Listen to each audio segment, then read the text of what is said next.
ಮೈದಾನದಲ್ಲಿ ಅವ್ರ ಪ್ರದರ್ಶನ ನೋಡಿದ್ರೆ ಅವ್ರು ನಮ್ಮ ಸರಿಸಮಾನ ಎದುರಾಳಿ ಅಂತ ಸುಮ್ಮನೆ ಇಂಡಿಯಾದವ್ರು ಪ್ರೆಷರ್ ತಗೋತಾರ, ಅನಾವಶ್ಯಕ ಒತ್ತಡ. ಅವ್ರಿಗೆ ಇನ್ಸ್ಪಿರೇಷನ್ ಕೊಟ್ಟಿದ್ದು ಇಂಡಿಯಾದ ನಾಯಕ. ಅವರನ್ನು ಹೊರತುಪಡಿಸಿದ್ರೆ ಇಂಡಿಯಾದಲ್ಲಿ ಏನು ಭಯ ಪಡುವಂತ ಟೆನ್ಷನ್ ಮಾಡ್ಕೊಳ್ಳುವಂತ ಯಾವ ಆಟಗಾರರು ಎದುರು ಕಂಡು ಬರ್ತಾ ಇಲ್ಲ. ನಾವು ಇಲ್ಲಿ ಬರೀ ಕ್ರಿಕೆಟ್ ಆಡ್ತೀವಿ ಅಷ್ಟೇ, ಆದ್ರೂ ದೇಶದ ಜನರಿಗೋಸ್ಕರ ಅವ್ರನ್ನ ನಾವು ಫ್ರೆಂಡ್ಲಿಯಾಗಿ ನೋಡಂಗಿಲ್ಲ. ಮನುಷ್ಯನ ಸಂಬಂಧ ಅಷ್ಟು ಈಸಿಯಾಗಿ ಕೆಡಲ್ಲ. ನಾವು ಹಾಕಿ ಆಡ್ತೀವಿ, ಅವ್ರ ಜೊತೆ ವಾಲಿಬಾಲ್ ಆಡ್ತೀವಿ, ಫುಟ್ಬಾಲ್ ಆಡ್ತೀವಿ, ಅಲ್ಲೆಲ್ಲರೂ ಶೇಕ್ ಹ್ಯಾಂಡ್ ಮಾಡ್ತಾರೆ. ಅಲ್ಲಿ ಏನು ಪ್ರಾಬ್ಲಮ್ ಆಗಲ್ವಾ ದೇಶಕ್ಕೆ? ಅಲ್ಲಿ ದೇಶ ಪ್ರೇಮ ಬರಲ್ವಾ? ಭಾರತ ಪಾಕಿಸ್ತಾನ ಕ್ರಿಕೆಟ್ ಪಂದ್ಯ ಅಂದ್ರೆ ಅದನ್ನ ಪ್ರತಿ ಕ್ಷಣ ಕೂಡ ಸವಿಯುವಂತ ರೋಮಾಂಚಕ ಕ್ಷಣಗಳಿರುತ್ತೆ. ಅದನ್ನ ಹಿಂದಿನ ಪಂದ್ಯಗಳು, ಹಿಂದೆ ಭಾರತ ಪಾಕಿಸ್ತಾನ ರೈವಲ್ರಿ ಏನಿತ್ತು ಅದನ್ನ ನೆನೆಸ್ಕೊಂಡ್ರೆ ಇನ್ನೂ ಸಖತ್ತಾಗಿರುತ್ತೆ. ಈಗ ಈ T20 ವಿಶ್ವಕಪ್ನಲ್ಲಿ ಭಾರತ ಪಾಕಿಸ್ತಾನವನ್ನು ಕೊಲಂಬೋದಲ್ಲಿ ಎದುರಿಸ್ತಾ ಇದೆ. ಆಪರೇಷನ್ ಸಿಂಧೂರ್ ನಂತರ ಸಾಕಷ್ಟು ಚರ್ಚೆ ಆಗಿರುವಂತ ವಿಷಯ ಇದು, ಸಾಕಷ್ಟು ವಿವಾದಕ್ಕೆ ಒಳಗಾಗಿರುವಂತ ಪಂದ್ಯ ಇದು. ಹಾಗಾಗಿ ಇದರ ಬಗ್ಗೆ ಮಾತಾಡಲೇಬೇಕು. ನಿಮಗೆ ಒಂದಷ್ಟು ಇಂಟ್ರೆಸ್ಟಿಂಗ್ ವಿಷಯಗಳನ್ನ ಹಂಚ್ಕೊಳ್ಬೇಕು ಅಂತಂದಾಗ ನಮಗೆ ಗೆಸ್ಟ್ ಆಗಿ ಇವತ್ತು ನಮ್ಮ ಜೊತೆಗಿದ್ದಾರೆ ಸುನಿಲ್ ಶಿರ್ಸಂಗಿ ಸರ್.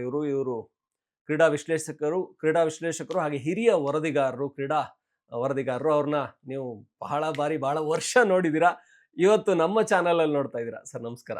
ನಮಸ್ಕಾರ. ಹೇಗಿದ್ದೀರಾ ಸರ್? ಚೆನ್ನಾಗಿದ್ದೀನಿ, ನೀವು ಹೇಗಿದ್ದೀರಾ? ಸರ್ ಚೆನ್ನಾಗಿದ್ದೀನಿ, ಎಕ್ಸೈಟಿಂಗ್ ಆಗಿದ್ದೀವಿ. ಯಾಕೆಂದ್ರೆ ಇಂಡಿಯಾ ಪಾಕಿಸ್ತಾನ್ ಮ್ಯಾಚ್ ಇವತ್ತು. ಸರ್ ನೀವೆಷ್ಟು ಎಕ್ಸೈಟಿಂಗ್ ಆಗಿದ್ದೀರಾ? ತುಂಬಾ ಮ್ಯಾಚ್ಗಳನ್ನು ನೋಡಿದ್ದೀರಾ, ಇಂಥ ರೋಚಕ ಕ್ಷಣಗಳನ್ನ ಹತ್ತಿರದಿಂದ ಕಣ್ಣಲ್ಲಿ ನೋಡಿದ್ದೀರಾ. ಇವತ್ತಿನ ಪಂದ್ಯದ ಮಹತ್ವ ಎಷ್ಟಿದೆ sir Bharat Pakistan? 100% interesting match. ಯಾಕಂದರೆ ವರ್ಲ್ಡಲ್ಲಿ ಹೈಯೆಸ್ಟ್ ವ್ಯೂ ಮಾಡೋದು, ಹೆಚ್ಚಿಗೆ ವೀಕ್ಷಣೆ ಮಾಡುವ ಪಂದ್ಯಗಳಲ್ಲಿ ಇಂಡಿಯಾ ಪಾಕಿಸ್ತಾನ ಒಂದು ಮ್ಯಾಚು. ಏನು ವರ್ಲ್ಡ್ ಕಪ್ ಫುಟ್ಬಾಲ್ ಫೈನಲ್ ಎಷ್ಟು ಜನ ನೋಡ್ತಾರೋ ಅಷ್ಟೇ ಜನ ಇಂಡಿಯಾ ಪಾಕಿಸ್ತಾನ ಮ್ಯಾಚನ್ನು ನೋಡ್ತಾರೆ. ಕುತೂಹಲ ಇರುತ್ತೆ. ಆಮೇಲೆ ಇತ್ತೀಚೆಗೆ ತುಂಬ ಕಡಿಮೆ ಮ್ಯಾಚ್ಗಳು ನಡೆಯುತ್ತೆ ಇಂಡಿಯಾ ಪಾಕಿಸ್ತಾನ. ಓನ್ಲಿ ICC ಮ್ಯಾಚ್ಗಳಲ್ಲಷ್ಟೇ ಅವ್ರು ಎದುರಾಳಿಗಳಾಗ್ತಾರೆ ಏಷ್ಯಾ ಕಪ್ಪು, ವರ್ಲ್ಡ್ ಕಪ್ಪಲ್ಲಿ. ಯಾಕಂದರೆ ಬೈಲಾಟ್ರಲ್ ಮ್ಯಾಚಸ್ಗಳು ಆಗ್ತಾ ಇಲ್ಲ. ರಾಜಕೀಯ ಹೆಚ್ಚಿಗೆ ಇದೆ ಇಲ್ಲಿ ಕ್ರಿಕೆಟ್ ಬಿಟ್ಟು. ಕ್ರಿಕೆಟ್ ಹಾಗೆ ನೋಡ್ತಾ ಇದ್ದರೆ ಇಂಡಿಯಾ ತುಂಬ ಮುಂದೆ ಬಂದುಬಿಟ್ಟಿದೆ. ಮೊದಲು ಏನಿತ್ತು, ಇಂಡಿಯಾ ಪಾಕಿಸ್ತಾನ ನಡುವಿನ ಒಂದು ಸೆಣಸಾಟ ಅಂದರೆ ಎರಡೂ ಜಿದ್ದಿನ ಹೋರಾಟಗಳು ಕಂಡು ಬರ್ತಾ ಇತ್ತು. ಇವತ್ತು ನಾವು ನೋಡ್ತಾ ಇದ್ದರೆ ಪಾಕಿಸ್ತಾನ ಅಂತ ಅನ್ನೋ ಒಂದು ಎದುರಾಳಿನ ನಾವು ಕಲ್ಪಿಸ್ಕೊಂಡು ಖುಷಿ ಪಡ್ತಾ ಇದೆ ಹೊರತು, ಮೈದಾನದಲ್ಲಿ ಅವ್ರ ಪ್ರದರ್ಶನ ನೋಡಿದರೆ ಅವ್ರು ನಮ್ಮ ಸರಿಸಮಾನ ಎದುರಾಳಿ ಅಂತ ಅನಿಸಲ್ಲ. ರೆಕಾರ್ಡ್ ನೋಡಿದ್ರು ಹಾಗೆ ಅನಿಸುತ್ತೆ. ಮೊದಲಿನ ರೆಕಾರ್ಡ್ಗಳು ನೋಡಿದರೆ ನಾವು ಟೆಸ್ಟ್ ಒನ್ ಡೇ ಟೋಟಲ್ ನೋಡಿದರೆ ನಾವು 80 ಮ್ಯಾಚ್ ಗೆದ್ದಿದ್ದೇವೆ, ಅವ್ರು 88 ಮ್ಯಾಚ್ ಗೆದ್ದಿದ್ದಾರೆ. ಸ್ಟಿಲ್ ಡೇಟ್ ಅವ್ರದ್ದೇ ನಂಬರ್ಸ್ ಹೆಚ್ಚಿಗೆ ಇದೆ. ಆದರೆ ನಾವು 2020 ನೋಡಿದರೆ 16 ಮ್ಯಾಚಲ್ಲಿ 13 ಮ್ಯಾಚ್ ಗೆದ್ದಿದ್ದೇವೆ. ಲಾಸ್ಟ್ 5 ಮ್ಯಾಚಸ್ ಅನ್ನೋ ಸ್ಟ್ಯಾಟಿಸ್ಟಿಕ್ಸ್ ನೋಡಿದರೆ 5 ಮ್ಯಾಚು ಗೆದ್ದಿದ್ದೀವಿ ಅವ್ರ ಜೊತೆಗೆ. 2023 ಲಾಸ್ಟ್ 5 ಮ್ಯಾಚ್ ಆಡಿದ್ದೀವಿ, 5 ಮ್ಯಾಚು ಗೆದ್ದಿದ್ದೇವೆ. ಲಾಸ್ಟ್ ಮ್ಯಾಚ್ ಏಷ್ಯಾ ಕಪ್ ಫೈನಲಲ್ಲೂ ಗೆದ್ದಿದ್ದೀವಿ. ಹೀಗಾಗಿ ಆ್ಯಸ್ ಎ ಕ್ರಿಕೆಟ್ ಟೀಮ್ ಆಗಿ ಇಂಡಿಯಾ ತುಂಬ ಸ್ಟ್ರಾಂಗ್ ಆಗಿದೆ. ಇತ್ತೀಚಿನ ಪ್ರದರ್ಶನ ನೋಡ್ತಾ ಇದ್ರು ತುಂಬ ಸ್ಟ್ರಾಂಗ್ ಆಗಿದೆ. ಅಭಿಷೇಕ್ ಶರ್ಮಾ ಫಿಟ್ ಇದ್ರಲ್ಲ ಅನ್ನೋದೊಂದು ಪ್ರಶ್ನೆ. ಅವ್ರು ಇಲ್ಲದೆ ಹೋದ್ರೂ ಟೀಮ್ ತುಂಬ ಸ್ಟ್ರಾಂಗ್ ಆಗಿ ಕಂಡು ಬರುತ್ತೆ. ಬಾಲಿಂಗು ತುಂಬ ಕಂಬೈಂಡ್ ಚೆನ್ನಾಗಿದೆ. ಅದನ್ನು ನೋಡ್ತಾ ಇದ್ರೆ ಒಂದು ಕಡೆ ಪಾಕಿಸ್ತಾನ ಈ ವರ್ಲ್ಡ್ ಕಪ್ಪಿಗೆ ಬರೋದಕ್ಕಿಂತ ಮೊದಲು ಆಸ್ಟ್ರೇಲಿಯಾ ಮೇಲೆ ಏನು ಗೆಲುವು ಸಾಧಿಸಿದೆ ಪಾಕಿಸ್ತಾನ ತನ್ನ ನೆಲದಲ್ಲಿ, ಅದಕ್ಕೊಂದಿಷ್ಟು ಮಾರಲ್ ಬೂಸ್ಟ್ ಕೊಟ್ಟಿದೆ. ಬಟ್ ಈ ಅತಂತ್ರ ಸ್ಥಿತಿ ಇದೆಯಲ್ಲ, ಆಡಬೇಕೋ ಬೇಡವೋ, ಆಡೋದು ಇಲ್ಲೋ ಅನ್ನೋದು, ಅದನ್ನು ಒಂದು ಗೊಂದಲಕ್ಕೆ ಈಡು ಮಾಡಿರ್ತದೆ ಸಹಜವಾಗಿ ಆಟಗಾರನ. ಅದನ್ನು ಹೊರತುಪಡಿಸಿ ಅವರು ಹೇಗೆ ಮೈದಾನದಲ್ಲಿ ಆಡ್ತಾರೆ ಅನ್ನೋದು ನೋಡಬೇಕು. ಯಾವುದೇ ಆಟಗಾರ ಇರಲಿ, ಅದು ಇಂಡಿಯಾ ಪಾಕಿಸ್ತಾನ ಮ್ಯಾಚ್ ಇದ್ದಾಗ, ಅದು ಸಣ್ಣ ಮ್ಯಾಚೇ ಇರಲಿ ದೊಡ್ಡ ಮ್ಯಾಚ್ ಇರಲಿ, ಅದು ವರ್ಲ್ಡ್ ಕಪ್ ಮ್ಯಾಚ್ ಇದು. ಅಲ್ಲಿ ಒಂದು extra preparation, extra pressure, extra tension ಇದ್ದೇ ಇರುತ್ತೆ. ಈಗಾಗಲೇ ಶ್ರೀಲಂಕಾದ ಕೊಲಂಬೋ ಮೈದಾನ ಸಂಪೂರ್ಣ ಅದಕ್ಕೆ ಸಜ್ಜಾಗಿದೆ. 35,000 ಟಿಕೆಟ್ಗಳು ಸೇಲ್ ಆಗಿದಾವಂತ. ಶ್ರೀಲಂಕಾ ಆರ್ಥಿಕವಾಗಿ ಕೆಟ್ಟ ಪರಿಸ್ಥಿತಿ ಬಂದ ನಂತರ ಒಂದು ರೀತಿ ಟೂರಿಸಮ್ಗಾಗಿ ಕಾಯ್ತಾ ಇದ್ರು. ಇಂಡಿಯಾ ಪಾಕಿಸ್ತಾನ ಮ್ಯಾಚ್ ಅವ್ರಿಗೆ ಆ ಬೂಸ್ಟ್ ಕೊಡ್ತಾ ಇದೆ ಅನ್ಸುತ್ತೆ. ಇದೊಂದು ರೀತಿ ಅಡ್ವಾಂಟೇಜ್. ಯಾಕಂದರೆ ಇಂಡಿಯಾ ಪಾಕಿಸ್ತಾನ ನಡುವೆ ಒಂದು ಅಗ್ರಿಮೆಂಟ್ ಆಗಿದೆ, ICC ಮ್ಯಾಚಸ್ಗಳನ್ನು ಯಾವಾಗಲೂ ನ್ಯೂಟ್ರಲ್ ಪ್ಲೇಸಲ್ಲಿ ಆಡಬೇಕಂತ. ಲಾಸ್ಟ್ ನಾವು ಚಾಂಪಿಯನ್ಸ್ ಟ್ರೋಫಿಯನ್ನು ಪಾಕಿಸ್ತಾನಕ್ಕೆ ಹೋಗಿ ಆಡಲಿಲ್ಲ, ಒಂದೇ ವೆನ್ಯೂವಲ್ಲಿ ಆಡಿದ್ವಿ, ಅದನ್ನು ಗೆದ್ಕೊಂಡ್ಬಂದ್ವಿ. ಈಗ ಅದೇ ರೀತಿ ವರ್ಲ್ಡ್ ಕಪ್ ಇಂಡಿಯಾ ಹೋಸ್ಟ್ ಮಾಡಿದ್ರು ಸಹಿತ ಅವರು ಶ್ರೀಲಂಕಾದಲ್ಲಿ ಕೊಲಂಬೋದಲ್ಲಿ ನ್ಯೂಟ್ರಲ್ ವೆನ್ಯೂವಲ್ಲಿ ಆಡ್ತಾ ಇದ್ದೀವಿ. ಹೀಗಾಗಿ ಇಂಟ್ರೆಸ್ಟಿಂಗ್ ಆಗಿದೆ ಮ್ಯಾಚು.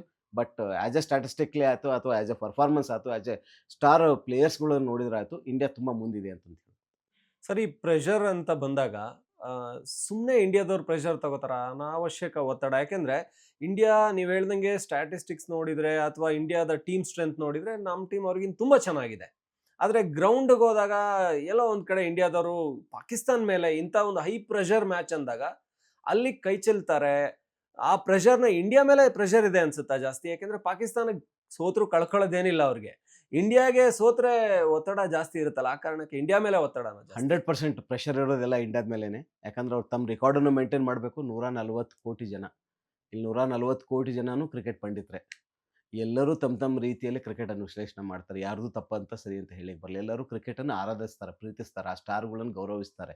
ಹೀಗಾಗಿ ಆ ಮ್ಯಾಚ್‌ಗೆ ಸಹಜವಾಗೇ ಪ್ರೆಷರ್ ಆಟಗಾರ ಮೇಲೆ ಬಿದ್ದೇ ಬೀಳುತ್ತೆ. ಆಮೇಲೆ ಎಲ್ಲ ರೆಕಾರ್ಡ್‌ಗಳು ಮೈದಾನದಲ್ಲಿ ಗ್ರೌಂಡ್ ಒಳಗೆ ಎಂಟ್ರಿ ಆಗೋವರೆಗೂ ಮಾತ್ರ ನಿಮ್ಮ ಜೊತೆಗಿರ್ತವೆ. ಗ್ರೌಂಡ್ ಎಂಟ್ರಿ ಆದಮೇಲೆ ಅವತ್ತಿನ ಪರ್ಫಾರ್ಮೆನ್ಸ್ ಏನಿರುತ್ತೆ ಅದ್ರ ಮೇಲೆ ಡಿಸಿಷನ್ ಆಗುತ್ತೆ. ಈಗಾಗಲೇ ನಾವು ಈ ವರ್ಲ್ಡ್ ಕಪ್‌ಲಿ ಅಪ್ಸೆಟ್‌ಗಳು ನೋಡಿದ್ದೇವೆ. ಜಿಂಬಾಬ್ವೆ ಆಸ್ಟ್ರೇಲಿಯಾದಂಥ ಪ್ರಬಲ ತಂಡವನ್ನು ಸೋಲಿಸಿದೆ. ನೇಪಾಳ ಇನ್ನೇನು ಸೋಲಿಸ್ಲಿಕ್ಕೆ ಬಂದಿತ್ತು ಇಂಗ್ಲೆಂಡನ್ನು, ಲಕಿಲಿ ಈಗ ಇಂಗ್ಲೆಂಡ್ ಗೆದ್ದರು. ಮತ್ತು ಸೌತ್ ಆಫ್ರಿಕಾ ಮತ್ತು ಅದು ಅಫ್ಘಾನಿಸ್ತಾನ ಮ್ಯಾಚ್ ನೋಡಿದ್ರೆ 2 ಸೂಪರ್ ಓವರ್, ಅದು ವರ್ಲ್ಡ್ ಕಪ್ಪಲ್ಲಿ ಫಸ್ಟ್ ಟೈಮ್ ಅದು 2 ಸೂಪರ್ ಓವರ್‌ಗಳಾಗಿದ್ದು. ಎರಡೂ ಓವರ್‌ಗಳಲ್ಲೂ ಗೆಲ್ಲಬೇಕಾದ ಅವಕಾಶ ಹೆಚ್ಚಿಗೆ ಅಫ್ಘಾನಿಸ್ತಾನಕ್ಕೆ ಇತ್ತು. ಲಕಿಲಿ ಚೋಕರ್ಸ್ ಸೌತ್ ಆಫ್ರಿಕಾ ಈ ಸಲ ಗೆದ್ದಿದ್ದಾರೆ. ಹೀಗಾಗಿ ಮೈದಾನದಲ್ಲಿ ಅವತ್ತ್ಯಾರು ಬೆಸ್ಟ್ ಪ್ರದರ್ಶನ ಮಾಡ್ತಾರಂತದ್ದು ಒಂದು. ಅದನ್ನ ಜೊತೆಗೆ ನಾವು ಇನ್ನೊಂದು ನೆನಪು ಮಾಡ್ಕೋಬೇಕು. ಯಾವಾಗಲೂ ಮಿಸ್ಟ್ರಿ ಸ್ಪಿನ್ನರ್ಸ್ ಬಂದಾಗ ರಿಸಲ್ಟ್‌ಗಳು ತುಂಬಾ ಏರುಪೇರುಗಳಾಗಿದ್ದಾವೆ. ಒಂದ್ಸಲ ನಾವು ಪಾಕಿಸ್ತಾನದಲ್ಲಿ ಏಷ್ಯಾ ಕಪ್ ಆಡ್ಬೇಕಾದ್ರೆ ಮೆಂಡಿಸ್, ಶ್ರೀಲಂಕಾದ ಅಜಂತಾ ಮೆಂಡಿಸ್ ಬಂದು ಇಡೀ ಇಂಡಿಯನ್ ಟೀಮ್ ಬ್ಯಾಟಿಂಗ್ ಕೊಲ್ಯಾಪ್ಸ್ ಮಾಡಿಬಿಟ್ಟಿದ್ರು. Mystery spinners. ಈಗ ಅದೇ ರೀತಿ ತಾರಿಕ್ ಅಹ್ಮದ್ ಪಾಕಿಸ್ತಾನದ ಮಿಸ್ಟ್ರಿ ಸ್ಪಿನ್ನರ್ಸ್ ಬಂದಿದ್ದಾರೆ. ಅವ್ರ ಕಥೆನೇ ತುಂಬ ವಿಚಿತ್ರವಾಗಿದೆ. ಕ್ರಿಕೆಟ್ ಆಡೋದು ಬಿಟ್ಟು ಅವರು ಸೇಲ್ಸ್‌ಮನ್ ಆಗಿ ದುಬೈಗೆ ಸೆಟ್ಲ್ ಆಗಿದ್ರು. ಇನ್ನೇನು ನಂಗೆ ಕ್ರಿಕೆಟಲ್ಲಿ ಫ್ಯೂಚರ್ ಇಲ್ಲ ಅಂತ. ಯಾವಾಗ MS ಧೋನಿ ಬಯೋಪಿಕ್ ಫಿಲ್ಮ್ ನೋಡಿ ಇನ್ಸ್ಪೈರ್ಡ್ ಆಗಿ ನಾನೂ ಆಗ್ಬೋದು ಅಂತ. ಅಂದ್ರೆ ಅವ್ರಿಗೆ ಇನ್ಸ್ಪಿರೇಷನ್ ಕೊಟ್ಟಿದ್ದು ಇಂಡಿಯಾದ ನಾಯಕ. ಎಂಥ ವಿಚಿತ್ರ. ನಮ್ದು 2 ದೇಶದ ನಡುವೆ ಆ ಬಾಂಧವ್ಯ ಇದೆ, ಪ್ರೀತಿ ಇದೆ, ಆ ದ್ವೇಷ ಇದೆ, ಎಲ್ಲವೂ ಇದ್ದೇ ಇರುತ್ತೆ. ರಾಜಕೀಯ ಇನ್ನೊಂದಿಷ್ಟು ಅದಕ್ಕೆ ಬೆಂಕಿ ಉಪ್ಪು ತುಪ್ಪ ಸುರಿತಾ ಇರುತ್ತೆ ಆ ಬೆಂಕಿಗೆ. ಅವ್ರು ಅದ್ ನೋಡಿದ್ಮೇಲೆ ನಾನು ಮತ್ತೆ ಕ್ರಿಕೆಟ್ ಆಡ್ಬೋದು ಅಂತ ಮತ್ತೆ ಜಾಬ್ ಬಿಟ್ಟು ವಾಪಸ್ ಪಾಕಿಸ್ತಾನ ಬಂದು ಕ್ರಿಕೆಟ್ ಪ್ರಾಕ್ಟೀಸ್ ಮಾಡಿ ಫೈನಲಿ ಟೀಮಲ್ಲಿ ಬಂದಿದ್ದಾರೆ. ಬಂದ ಅನ್ಸುಟ್ಟು ಒಂದ್ ರೀತಿ ಇಡೀ ವಿಶ್ವಕ್ಕೆ ಒಂದು ಅಚ್ಚರಿ ಮಾಡುವ ರೀತಿಯಲ್ಲಿ ಪ್ರದರ್ಶನ ಮಾಡ್ತಾ ಇದ್ದಾರೆ. ಫಸ್ಟ್ ಮ್ಯಾಚಲ್ಲಿ ವರ್ಲ್ಡ್ ಕಪ್ ಆಡಿದ ಫಸ್ಟ್ ಮ್ಯಾಚಲ್ಲಿ ಅವ್ರು 3 ವಿಕೆಟ್ ತೊಗೊಂಡಿದ್ದಾರೆ US ವಿರುದ್ಧ. ಆಮೇಲೆ ಬೇರೆ ಬೇರೆ ಲೀಗಲ್ಲಿ ಆಡಿ ತುಂಬ ಆಡಿದ್ದಾರೆ. ಅವ್ರದ್ದು ಆಕ್ಷನ್ ಬಗ್ಗೆ ತುಂಬಾ ಕ್ವಶನ್‌ಗಳಿದೆ, ಕಾಂಟ್ರವರ್ಸಿ ಇದೆ. ಅದು ಲೀಗಲ್ ಫ್ರೇಮಲ್ಲಿ ಬರತ್ತಲ್ಲ ಅಂತ. ಬಟ್ ICC ಈಗಾಗಲೇ 2 ಬಾರಿ ಕ್ಲಿಯರ್ ಮಾಡಿದೆ ಅದು ಲೀಗಲ್ ಫ್ರೇಮಲ್ಲಿ ಇದೆ ಅಂತ. ಆಮೇಲೆ ಇಂಡಿಯಾದ one of the best spinner, off spinner Ashwin, ಅವ್ರು ಹೇಳೋ ಹಾಗೇನು ಅವ್ರದ್ದು ಲೀಗಲ್ ಆಗಿದೆ ಅಂತ. ಇಂಡಿಯನ್ ಅಂಪೈರು ಹೇಳಿದ್ದಾರೆ ಅದು ಲೀಗಲ್ ಆಗಿದೆ ಅಂತ. ಹೀಗಾಗಿ ಅದು ಲೀಗಲ್ ಆಗಿರೋದ್ರಿಂದ ಅದ್ರ ಬಗ್ಗೆ ಹೆಚ್ಚಿಗೆ ಡಿಸ್ಕಷನ್ ಮಾಡೋ ಅವಶ್ಯಕತೆ ಇಲ್ಲ ಅನ್ಸುತ್ತೆ. ಅವರನ್ನ ಟೀಮ್ ಇಂಡಿಯಾ ಹೇಗೆ ಹ್ಯಾಂಡಲ್ ಮಾಡತ್ತೆ, ಅವರನ್ನ ಪಾಕಿಸ್ತಾನದ ಕ್ಯಾಪ್ಟನ್ ಹೇಗೆ ಬಳಸ್ಕೋತಾರೆ, ಯಾವ ಸಂದರ್ಭದಲ್ಲಿ ಬಳಸ್ಕೋತಾರೆ ಅನ್ನೋದು ಒಂದು ಕ್ಯೂರಿಯಾಸಿಟಿ ಇದೆ. ಅವರನ್ನು ಹೊರತುಪಡಿಸಿದ್ರೆ ಇಂಡಿಯಾಕ್ಕಲ್ಲಿ ಏನು ಭಯ ಪಡುವಂಥ ಅಥವಾ ಟೆನ್ಷನ್ ಮಾಡ್ಕೊಳ್ಳುವಂಥ ಯಾವ ಆಟಗಾರರು ಎದುರು ಕಂಡು ಬರ್ತಾ ಇಲ್ಲ. ಯಾಕಂದ್ರೆ ಬಾಬರ್ ಅಜಮ್ ಮೊದಲು ಹೇಗೆ ಆಡ್ತಾ ಇದ್ರು ಆ ರೀತಿಯ ಫಾರ್ಮಲ್ಲಿ ಈಗ ಅವ್ರಿಲ್ಲ. ಆದರೆ ಯುವ ಆಟಗಾರ ಬಂದು ಒಂದು ರೀತಿಯ ಸ್ಥಿರ ಪ್ರದರ್ಶನ ನೀಡ್ತಾ ಇದ್ದಾರೆ. ಸ್ಟಿಲ್ ಇಂಡಿಯಾ ಪಾಕಿಸ್ತಾನ ಕಂಪೇರ್ ಮಾಡಿದ್ರೆ ಏನಾದರೂ ಟ್ರಂಪ್ ಕಾರ್ಡ್ ಇದ್ರೆ ಅದು ತಾರಿಕ್. ಅದನ್ನ ಬಿಟ್ರೆ ಏನು ಸ್ಪೆಷಲ್ ಆಗಿ ಕಂಡು ಬರ್ತಾ ಇಲ್ಲ. ಸರ್, ಒಂದು ಗ್ರೌಂಡಲ್ಲಿ ಈಗ IPL ಅಲ್ಲಿ ಇಡೀ ವರ್ಲ್ಡ್ ಕ್ರಿಕೆಟರ್ಸ್ ಬರ್ತಾರೆ. ಈಗ ನೋಡ್ತೀವಿ ನಾವು ಆಸ್ಟ್ರೇಲಿಯಾ ಮೇಲಿನ ಮ್ಯಾಚ್ ಇದ್ರೆ ಮೊದ್ಲಿದ್ದ ಅಗ್ರೆಷನ್ ಇರಲ್ಲ. ಯಾಕೆಂದ್ರೆ ಎಲ್ಲರೂ IPL ಅಲ್ಲಿ ಸಿಕ್ಕಿರ್ತಾರೆ, ಫೇಸ್ ಟು ಫೇಸ್ ಗೊತ್ತಿರುತ್ತೆ, ಹಂಗಾಗಿ ಏನು ಅಗ್ರೆಷನ್ ಇರಲ್ಲ. ಬಟ್ ಈ ಪಾಕಿಸ್ತಾನ ಒಂದು ಭಾರತ ಜೊತೆ ಎಲ್ಲೂ ಬೈಲಾಟ್ರಲ್ ಸೀರೀಸ್ ಆಡಲ್ಲ, ಅಥವಾ ಬೇರೆ IPL ಅಲ್ಲೂ ಅವ್ರಿಗೆ ಅಲೋ ಇಲ್ಲ. ಸೊ ಇವರು ಬಂದಾಗ ಆ ಒಂದು ಅಲ್ಲೇ ಹೀಟೆಡ್ ಜಾಸ್ತಿ ಇರುತ್ತೆ ಆ ಕಾರಣಕ್ಕೆ, ಅಥವಾ ಈ ಆಪರೇಷನ್ ಸಿಂಧೂರ್ದಂಥ ಕಾರಣಗಳು, ಸೋಷಿಯಲಿ ಬರ್ತಾ ಇರೋಂಥ ಪ್ರೆಷರು, ಪೊಲಿಟಿಕಲಿ ಪ್ರೆಷರು, ಹೇಗೆ ಅದು ಅದು ಅದು ಕ್ರಿಯೇಟ್ ಮಾಡುತ್ತಾ, ಆ ಥರದ್ದು ಮೆಂಟಾಲಿಟಿಲಿ ಇರ್ತಾರಾ, ಅಥವಾ ಪ್ಲೇಯರ್ಸ್ ಅವ್ರು ಹೇಳ್ತಾರೆ ಇದು ನಮಗೆ ಇನ್ನೊಂದು ಮ್ಯಾಚ್ ಅಷ್ಟೇ, ನಾವು ಇಲ್ಲಿ ಬರೀ ಕ್ರಿಕೆಟ್ ಆಡ್ತೀವಿ ಅಷ್ಟೇ ಅಂತ. ಆದರೂ ಮೆಂಟಲಿ ಏನೋ ಒಂದು ಇರುತ್ತಲ್ವಾ, ಅವ್ರು ನೋಡಿರಲ್ಲ, ಕನೆಕ್ಟ್ ಇರಲ್ಲ, ಒಂಥರದಲ್ಲಿ ದೇಶದ ಜನರಿಗೋಸ್ಕರ ಅವ್ರನ್ನ ನಾವು ಫ್ರೆಂಡ್ಲಿಯಾಗಿ ನೋಡಂಗಿಲ್ಲ. ಫ್ರೆಂಡ್ಲಿಯಾಗಿ ಅವ್ರನ್ನ ಬೇರೆಯವ್ರ ಥರ ಒಂದು ಟಚ್ ಮಾಡಿ ಬಾಲ್ ಮಾಡಿದಾಗ ಓಡೋಗ ಅವ್ರನ್ನ ರೀಚ್ ಮಾಡಿದಾಗಲೂ ಟಚ್ ಮಾಡಲ್ಲ, ಆ ಥರ ಇರುತ್ತಲ್ವಾ? ಇಲ್ಲ, ಇದಕ್ಕೊಂದು ಸ್ವಲ್ಪ ಇತಿಹಾಸಕ್ಕೆ ಹೋಗೋಣ ಅನ್ಸುತ್ತೆ ನಾವು. ಮೊದಲು ಇಂಡಿಯಾ ಪಾಕಿಸ್ತಾನ ಮ್ಯಾಚ್ ಅಂದ್ರೆ ಜಿದ್ದಾಜಿದ್ದಿನ ಹೋರಾಟ ಇರ್ತಿತ್ತು. ಒಬ್ರಿಗೊಬ್ರು ಜೀವ ಕೊಟ್ಟು ಗ್ರೌಂಡ್‌ದಲ್ಲಿ ಆಡ್ತಾ ಇದ್ರು. ನಾವು ಎಂತೆಂಥ ಮ್ಯಾಚ್‌ಗಳು ನೋಡಿದ್ದೇವೆ. ಶಾರ್ಜಾದಲ್ಲಿ ಲಾಸ್ಟ್ ಬಾಲ್ ಮೇಯಂದಾದ ಚೇತನ್ ಶರ್ಮಾಗೆ 6 ಹೊಡೆದು ಗೆಲ್ಲಿಸಿದ ಮ್ಯಾಚು ನೋಡಿದ್ದೇವೆ. ಅದರ ನಂತರ ಸಚಿನ್ ತೆಂಡೂಲ್ಕರ್ ಬೇರೆದರ ಆಡಿ ಅವರು ಪಾಕಿಸ್ತಾನವನ್ನು ಹೀನಾಯವಾಗಿ ಸೋಲಿಸಿದ ಆಟಗಳನ್ನು ನೋಡಿದ್ದೇವೆ ನಾವು. ಅಷ್ಟೆಲ್ಲ ಆದ್ಮೇಲೂ ಸಹಿತ ಅವ್ರ ನಡುವೆ ಒಂದು ದೋಸ್ತಿ ಇತ್ತು, ಒಂದು ಗೆಳೆತನ ಇತ್ತು. ಹರ್ಭಜನ್ ಸಿಂಗು ಅಥವಾ ಶೋಯಬ್ ಅಖ್ತರು, ಇವರೆಲ್ಲರ ನಡುವೆ ಒಂದು ಗೆಳೆತನ ನಾವು ಮೈದಾನದಲ್ಲೂ ನೋಡ್ತಾ ಇದ್ವಿ, ಮೈದಾನದ ಹೊರಗಡೆನೂ ನೋಡ್ತಾ ಇದ್ವಿ. ಮೈದಾನದಲ್ಲಿ ಅವರು ಜೀವಕ್ಕೆ ಜೀವ ಕೊಟ್ಟು ಆಡಿದ್ರು ಸಹಿತ ಇಂಡಿಯಾ ಪಾಕಿಸ್ತಾನ ಮೇಲೆ ಅವ್ರ ನಡುವಿನ ಒಂದು ಗೆಳೆತನ ಇತ್ತು. ಬಟ್ ಇತ್ತೀಚಿನ ದಿನಗಳಲ್ಲಿ ರಾಜಕೀಯ ಎಷ್ಟು ನಮ್ಮ ದೇಶದಲ್ಲಿ ಪ್ರಭಾವ ಬೀರಿದೆ ಅಂದರೆ 2 ಸಪ್ರೇಟ್ ಲೈನ್‌ಗಳನ್ನು ಮಾಡ್ತಾ ಇದೆ. ಮೊದಲೇನಿತ್ತು, ಒಂದು ಗ್ರೇ ಅನ್ನೋ ಒಂದು ಪಾರ್ಟ್ ಇರ್ತಿತ್ತು. ಬ್ಲಾಕ್ ಆ್ಯಂಡ್ ವೈಟ್ ಇರಲ್ಲ ಲೈಫು. ಎರಡೂ ಕಡೆ ಇರ್ತಾ ಇದ್ರು, ಪ್ರೀತಿನೂ ಇರ್ತಿತ್ತು, ಹಂಚ್ಕೋತಾ ಇದ್ರು. ಸಂದರ್ಭ ಬಂದಾಗ ಎದುರಾಳಿನೂ ಆಗ್ತಾ ಇದ್ರು. ಈಗ ಹಾಗಿಲ್ಲ ನೀವು. ಈ ಕಡೆನಾದ್ರೂ ಇರ್ಬೇಕು, ಈ ಕಡೆನೇ ಇರ್ಬೇಕು. ಅದಕ್ಕೆ ನಾವು ಸ್ಪಷ್ಟ ಉದಾಹರಣೆ ಅಂತಂದ್ರೆ, ಪಾಕಿಸ್ತಾನ ವಿರುದ್ಧ ಏಷ್ಯಾ ಕಪ್ ಗೆದ್ದ ಮೇಲೆ ಶೇಕ್ ಹ್ಯಾಂಡ್ ಮಾಡದೇ ಇರೋದು ಆ ಮ್ಯಾಚಲ್ಲಿ. ಅದು ಕ್ರೀಡಾ ಸ್ಫೂರ್ತಿಗೆ ಎಷ್ಟು ಸರಿ ಅನ್ನೋದನ್ನ ನಮಗೆ ನಾವೇ ಪ್ರಶ್ನೆ ಮಾಡ್ಕೊಳ್ಬೇಕು. ನಾವು ಆಡಬಾರ್ದು. ನಮ್ಗೆ ಅಂಥದ್ದೇನಾದ್ರೂ ದೇಶ ಬದ್ಧತೆ ಇದೆ, ನಾವು ಆಡಲ್ಲ ಅಂದ್ರೆ ಆ ದೇಶನ ಆಡೋದು ಬಿಡಬೇಕು. ಒಂದು ಟೂರ್ನಮೆಂಟ್ ಹೋಗುತ್ತೆ. ಟೂರ್ನಮೆಂಟ್ ನೀವು ಗ್ರೌಂಡಲ್ಲಿ ಆಡಕ್ಕೆ ಇಳಿದಿದ್ರಂದ್ರೆ, ಒಂದು ಕ್ರೀಡಾ ಸ್ಫೂರ್ತಿಯಿಂದ ಎದುರಾಳಿ ತಂಡಕ್ಕೆ ಹಸ್ತಲಾಘವ ಮಾಡುವುದು ಸಹಜವಾದ ಮನುಷ್ಯ ಇದು ಇದು ಅದು ರೂಲ್ಸ್. ಅದನ್ನ ನೀವು ಮಾಡಲ್ಲ. ಅಕಸ್ಮಾತ್ ಈ ACC Asian cricket council chairman ಪಾಕಿಸ್ತಾನದವ್ರು ಆಗಿದ್ದಾರೆ ಅಂತ ಅವ್ರ ಕಡೆಯಿಂದ ಟ್ರೋಫಿ ತಗೊಳ್ಳಲ್ಲ ಅನ್ನೋದಿದೆಯಲ್ಲ, ಇದು ಗ್ಯಾಲರಿಗಾಗಿ ಮಾಡುವ ಕೆಲಸ. ಅಂದರೆ ನಮ್ಮ ದೇಶದ ಜನರನ್ನು ಅಥವಾ ಯಾರು ಈ ಉನ್ಮಾದದ ರೀತಿಯಲ್ಲಿ ದೇಶ ಪ್ರೇಮವನ್ನು ಆಚರಿಸ್ತಾರೆ ಅವರನ್ನು ಸಂತೃಪ್ತಪಡಿಸಲು ಅಥವಾ ಆ ರೀತಿಯ ಒಂದು ರಾಜಕೀಯ ಪಕ್ಷ ನಮ್ಮನ್ನು ನಾವು ಸರಿ ತೋರಿಸ್ತಾ ಇದ್ದಾರೆ ನಾವು ಆ ರೀತಿ ಇದ್ದೇವಂತ ಅವರನ್ನು ಸಮಾಧಾನ ಮಾಡುವ ರೀತಿ ಅಂತ ಅನ್ಸುತ್ತೆ ಹೊರತು ಇದರಲ್ಲಿ ಯಾವುದು ಕ್ರೀಡಾ ಸ್ಫೂರ್ತಿ ಇರಲ್ಲ. ಇವತ್ತು ನೋಡಿದ್ರೆ ನಾವು ಇಂಡಿಯಾ ಪಾಕಿಸ್ತಾನ್ ಪ್ಲೇಯರ್ಸ್ ನಡುವೆ ಅಥವಾ ಇಂಡಿಯಾ ಬಾಂಗ್ಲಾದೇಶ್ ಪ್ಲೇಯರ್ಸ್ ನಡುವೆ ಒಂದು ಅನುಬಂಧ ಇರುತ್ತೆ, ಪ್ರೀತಿ ಇರುತ್ತೆ. ಯಾಕಂದ್ರೆ ಎಲ್ಲರೂ ಒಂದೇ ಏರಿಯಾದಲ್ಲಿ ಬೆಳೆದು ಬಂದವರು, ಒಂದು ಭಾಷೆ ಹತ್ತಿರುತ್ತೆ, ಒಂದು ಫುಡ್ಡು, ಒಂದು ಕಲ್ಚರ್ಲು ನಮ್ಮೆಲ್ಲವೂ ಸಿಮಿಲರ್ ಆಗಿರ್ತಾವೆ. ಗಡಿಯ ಭಾಗದ ರಾಜಕೀಯ ನಾವು ಏನೋ ನೋಡ್ಬೋದು, ಅವರು ನಮಗಾಗಲ್ಲ ನಮ್ಗೆ ಅವ್ರಾಗಲ್ಲ ಅಂತ ಬೇರೆ ಬೇರೆ ಪೊಲಿಟಿಕಲ್ ಡೆವಲಪ್ಮೆಂಟ್ಗಳಾಗ್ಬೋದು, ಇಂಟರ್ನ್ಯಾಷನಲ್ ರಿಲೇಷನ್ ನಮ್ದು ಕೆಡ್ಬೋದು. ಬಟ್ ಮನುಷ್ಯನ ಸಂಬಂಧ ಅಷ್ಟು ಈಸಿಯಾಗಿ ಕೆಡಲ್ಲ. ಅದನ್ನ ಅಕಸ್ಮಾತ್ ತೋರಿಸ್ಕೊಂಡ್ರೆ ನಾವು ದೇಶದಲ್ಲಿ ಎಲ್ಲಿ ವಿಲನ್ ಆಗ್ತೇವೆ ಅನ್ನೋ ಒಂದು ಭಯ ಆ ಪ್ಲೇಯರ್ಸಿಗೆ ಕಾಡ್ತಾ ಇದೆ. ಸೋಷಿಯಲ್ ಮೀಡಿಯಾ ನಮ್ಮನ್ನು ಏನು ಮಾಡತ್ತೋ ಅಥವಾ ಅಧಿಕಾರ ಉಳ್ಳವ್ರು ನಮ್ಮನ್ನು ಏನು ಮಾಡ್ತಾರೋ. ಈಗಾಗಲೇ ನಾವು ತುಂಬ ಜನ ಪ್ಲೇಯರ್ಸ್ಗಳ ರೀತಿ ಅದಾದ ಘಟನೆಗಳನ್ನು ನೋಡಿದ್ದೀವಿ. ಅಕಸ್ಮಾತ್ ಅವರ ಲೈನಿಗೆ ಹೊಂದಲಾರದ ಆಟಗಾರ ಇದ್ರೆ ಅವ್ರ ಕರಿಯರ್ ಮುಗಿದು ಹೋಗ್ಬಿಟ್ಟಿದೆ. ಇಂಥ ಸಂದರ್ಭದಲ್ಲಿ ಆ ರಿಸ್ಕ್ ತೊಗೊಳಿಕ್ಕೆ ಯಾರೂ ತಯಾರಿಲ್ಲ. ಆ ಕಾರಣಕ್ಕಾಗಿ ಸೂರ್ಯಕುಮಾರ್ ಯಾದವ್ ಶೇಕ್ ಹ್ಯಾಂಡ್ ಮಾಡಲಿಲ್ಲ. ಅದನ್ನೇ ಅವ್ರು ತಮ್ಮನ್ನು ಅವ್ರು ಡಿಪೆಂಡ್ ಮಾಡ್ಕೊಂಡ್ರು ಅನ್ಸುತ್ತೆ.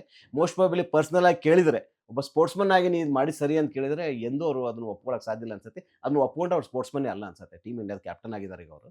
ತುಂಬ ಇಂಪಾರ್ಟೆಂಟ್ ಸ್ಥಾನ ಅದು. ಆಮೇಲೆ ಅದಕ್ಕೆ ಆ ರೆಸ್ಪೆಕ್ಟ್ ಕೊಡಬೇಕು. ಬಟ್ ಅವ್ರು ಮಾಡಿದ ರೀತಿ ನೋಡಿದರೆ ಅದಕ್ಕೆ ರಾಜಕೀಯನೇ ಇದೆ ಹೊರತು ಕ್ರೀಡೆ ಇಲ್ಲ.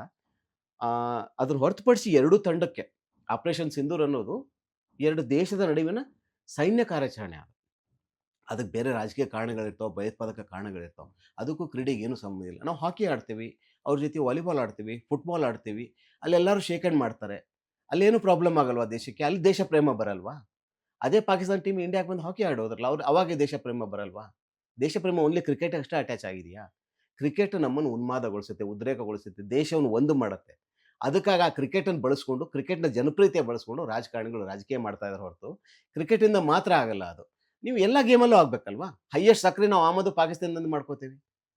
ಹೈಯೆಸ್ಟ್ ಬೇರೆ ಬೇರೆ ಬಿಸ್ನೆಸ್ ನಾವು ಇನ್ನೂ ಪಾಕಿಸ್ತಾನ ಜೊತೆ ಮಾಡ್ತಾ ಇದೀವಿ. ಪಾಕಿಸ್ತಾನ ಜೊತೆ ಬಿಸ್ನೆಸ್ ಮಾಡೋದು ಬಿಟ್ಟಿದ್ದೇವಾ ನಾವು? ಇಲ್ವಲ್ಲ. ಓನ್ಲಿ ಕ್ರಿಕೆಟ್‌ಗಾದ್ರೆ ಅಷ್ಟೇ ಬಂದ್ಬಿಡುತ್ತಾ ಅದು? ಸರ್, ಇಲ್ಲಿ ನಂದೊಂದು ಪ್ರಶ್ನೆ.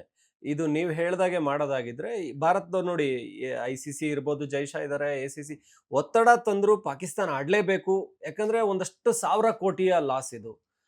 10 ಸೆಕೆಂಡ್ ಆಡ್ಗೆ 40 ಲಕ್ಷದವರೆಗೇನೋ ಟೋಟಲ್ ಎಲ್ಲ ಕಡೆಯಿಂದ ಏನು ಬ್ರಾಡ್ಕಾಸ್ಟಿಂಗ್ ಆಡ್ ಬರುತ್ತೆ ಅನ್ನೋದು. ಆದ್ರೆ ಈ ಸಿಚುವೇಶನ್ ಆಯ್ತು. ಈ ಕೊಲಂಬೋದಲ್ಲಿ ಪಾಕಿಸ್ತಾನ ಆಡಲ್ಲ ಅಂತಂದಿದ್ರು, ಅವ್ರನ್ನ ಒಪ್ಸಿದ್ರು, ಎಲ್ಲ ಆಯ್ತು. ಅವ್ರು ಫೈನಲ್ಗೋ ಇಂಡಿಯಾ ಮೇಲೆ ಮುಖಾಮುಖಿ ಬಂದಿದ್ದಿದ್ರೆ ಆಗೇನ್ ಮಾಡ್ಬೇಕಿತ್ತು ಹಾಗಾದ್ರೆ ಅಂತ. ಅವ್ರು ಹೇಳಿದ್ದು ಲೀಗ್ ಮ್ಯಾಚ್ ಬೈಕೌಟ್ ಮಾಡ್ತೇನೆ ಅಂತ. ಅವ್ರು ಮುಂದಿನ ಮ್ಯಾಚ್‌ಗಳನ್ನು ಬೈಕೌಟ್ ಮಾಡ್ತೇವೆ ಇಲ್ಲ ಅನ್ನೋದು ಏನೂ ಸ್ಪಷ್ಟನೆ ಇರಲಿಲ್ಲ. ಆ ಕ್ರಿಕೆಟ್ ಟೀಮ್‌ಗೂ ಇರಲಿಲ್ಲ, ಪಾಕಿಸ್ತಾನ ಸರ್ಕಾರಕ್ಕೂ ಇರಲಿಲ್ಲ. ಅದು ಒಂಥರ ಗೊಂದಲದ ದೇಶ, ಗೊಂದಲ ಇದು. ಯಾಕಂದ್ರೆ ಅಲ್ಲಿ ರಾಜಕಾರಣಿಗಳು ನಿರ್ಧಾರ ತೆಗಿತಾರೋ ಅಥವಾ ಸೈನ್ಯದ ನಿರ್ಧಾರ ತೆಗೆದುಕೊಳ್ಳೋದು ಸ್ಪಷ್ಟತೆ ಇಲ್ಲ. ಮೋಸ್ಟ್ ಆಫ್ ದ ಟೈಮ್ ಸೈನ್ಯನ ನಿರ್ಧಾರ ತೆಗೆದುಕೊಳ್ಳುತ್ತೆ. ಹೀಗಿರೋ ಹೊತ್ನಾಗ ಅವ್ರು ಏನು ನಿರ್ಧಾರ ತೆಗೆದುಕೊಳ್ಳೋದು ಆಟಗಾರರಿಗೆ ಹೇಗೆ ಗೊತ್ತಿರುತ್ತೆ? ಆಟಗಾರ ಹೇಗೆ ಇಂಡಿಯನ್ ಆಟಗಾರ ಪಪೆಟ್ ಆಗಿದ್ದಾರೆ ಸರ್ಕಾರದ ಕೈಯಲ್ಲಿ, ಹಾಗೂ ಪಾಕಿಸ್ತಾನದ ಆಟಗಾರ ಪಾಕಿಸ್ತಾನ ಸರ್ಕಾರದ ಪಪೆಟ್‌ಗಳು ಅಷ್ಟೇ. ಅವ್ರು ಮೈದಾನದಲ್ಲಿ ತಮ್ಮ ಆಟನ ಆಡ್ಬೋದು, ಕ್ರೀಡಾ ಸ್ಫೂರ್ತಿ ತೋರಿಸ್ಬೋದು, ತಮ್ಮ ಕ್ರೀಡಾ ಸಾಮರ್ಥ್ಯವನ್ನು ತೋರಿಸ್ಬೋದು. ಫೈನಲಿ ಆ ಸರ್ಕಾರದ ವಿರುದ್ಧ ಹೋಗ್ಲಿಕ್ಕೆ ಹೇಗಾಗತ್ತೆ ಅವ್ರಿಗೆ? ಹೀಗಾಗಿ ಆ ಸರ್ಕಾರ ತೆಗೆದುಕೊಂಡ ನಿರ್ಣಯಕ್ಕೆ ಅವ್ರು ಬದ್ಧರಾಗಿದ್ರು ಹೊರತು ಅವ್ರು ತಾವಾಗಿ ಏನು ಬೈಕೌಟ್ ಮಾಡಿರಲಿಲ್ಲ. ಈಗ ಆಡ್ತಾ ಇದ್ದಾರೆ. ಇಲ್ಲಿ ಇದೇ ಇಂಪಾರ್ಟೆಂಟ್ ಇದೆ. ಇಂಡಿಯನ್ ಕ್ಯಾಪ್ಟನ್ ನಾಳೆ ವರ್ಲ್ಡ್ ಕಪ್ ಮ್ಯಾಚಸಲ್ಲಿ ಶೇಕ್ ಹ್ಯಾಂಡ್ ಮಾಡ್ತಾರೋ ಇಲ್ಲೋ ಅನ್ನೋದೇ ದೊಡ್ಡ ಪ್ರಶ್ನೆ. ಮತ್ತೆ ಅದನ್ನೇ ಕಾಂಟ್ರವರ್ಸಿ ಕ್ರಿಯೇಟ್ ಮಾಡಿ, ಇಂಡಿಯಾದ ಗ್ಯಾಲರಿಗಾಗಿ ಕ್ರಿಯೇಟ್ ಮಾಡಿ, ಇಂಡಿಯಾದ ರಾಜಕೀಯ ನಾಯಕರನ್ನು ಮೆಚ್ಚಿಸ್ಲಿಕ್ಕಾಗಿ ಅದನ್ನು ಮಾಡಿ, ಮತ್ತೆ ಚಪ್ಪಾಳೆಗೆ ಇಟ್ಟಿಸ್ಕೋತಾರೋ ನೋಬಡಿ ನೋಸ್. ನೋಡ್ಬೇಕು ನಾಳೆ. ಅಂದ್ರೆ ಸರ್, ಇಲ್ಲಿ ನಮಗನ್ಸ್ತಾ ಇರೋದು ರಾಜಕೀಯವಾಗಿ ಭಾರತ ತುಂಬಾ ಸ್ಟ್ರಾಂಗ್ ಆಗಿದೆ. ಹಾಗಾಗಿ ನಮ್ಮವರು ಅದನ್ನ ಶೇಕ್ ಹ್ಯಾಂಡ್ ಮಾಡಲ್ಲ, ಅಥವಾ ಗ್ಯಾಲರಿಗಾಗಿ ಅಂತ ಏನ್ ಹೇಳ್ತೀರಾ ಅದನ್ನ ಮಾಡ್ತಾರೆ. ಪಾಕಿಸ್ತಾನ ರಾಜಕೀಯವಾಗಿ ವೀಕ್ ಆಗಿದೆ, ಅವ್ರು ಒಪ್ಕೊಳ್ಳುವಂತ ಪರಿಸ್ಥಿತಿಲಿದ್ದಾರೆ. ಅವ್ರು ನಮ್ಮನ್ನು ವಿರೋಧಿಸಿ ಸೇಫ್ ಆಗೋದಿಕ್ ಆಗಲ್ಲ ಅಂತ ಅನ್ಸುತ್ತಲ್ವಾ? ರಾಜಕೀಯಕ್ಕೆ ಆಗಲ್ಲ ಅಂತ ಅನ್ನಕ್ ಬರಲ್ಲ. ಅದನ್ನ ನಾವು ಹೇಳೋದು ಆರ್ಥಿಕವಾಗಿ ತುಂಬಾ ಪ್ರಬಲರಾಗಿದೆ. ಕ್ರಿಕೆಟ್ ICC ನಡೆಯೋದೇ BCCI ಇಂದ. ಆಡೋದೇ 8 ಮತ್ತು ಇನ್ನೊಂದು ದೇಶ ಕ್ರಿಕೆಟ್. ಇನ್ನು ಫುಟ್ಬಾಲ್ನಾಗೆ 150 ದೇಶ ಆಡಲ್ಲ. ಈಗ 20 ದೇಶ ಫಸ್ಟ್ ಟೈಮ್ ವರ್ಲ್ಡ್ ಕಪ್ ಅಲ್ಲಿ ಆಡ್ತಾ ಇದ್ದಾವೆ. ತುಂಬ ಸಣ್ಣ ದೇಶಗಳು ಬಂದು ಈ ಕ್ರಿಕೆಟ್ ಆಡ್ತಾ ಇದ್ದಾರೆ. ಇವ್ರೇನ್ರಿ 20 ವರ್ಷ ಆಡಿ ಕಾಂಪಿಟೇಟಿವ್ ಬಂದರೆ ಕ್ರಿಕೆಟ್ ಒಂದು ಗ್ಲೋಬಲ್ ಸ್ಪೋರ್ಟ್ಸ್ ಆಗೋದು. ಇದು ಲಿಮಿಟೆಡ್ ಕಂಟ್ರಿಗಳಾಡುವ ದೇಶಗಳಾಡುವ ಒಂದು ಗೇಮ್ ಇದು. ಇಂಥ ಗೇಮಲ್ಲಿ ಇಡೀ ಆರ್ಥಿಕ ಸ್ಥಿತಿ ನಿಭಾಯಿಸುವುದು ಭಾರತ. ICC ನಡೆಯೋದು ಭಾರತದ ಆರ್ಥಿಕ ಕೊಡುಗೆಯನ್ನು ಕೊಡುತ್ತೆ ICC.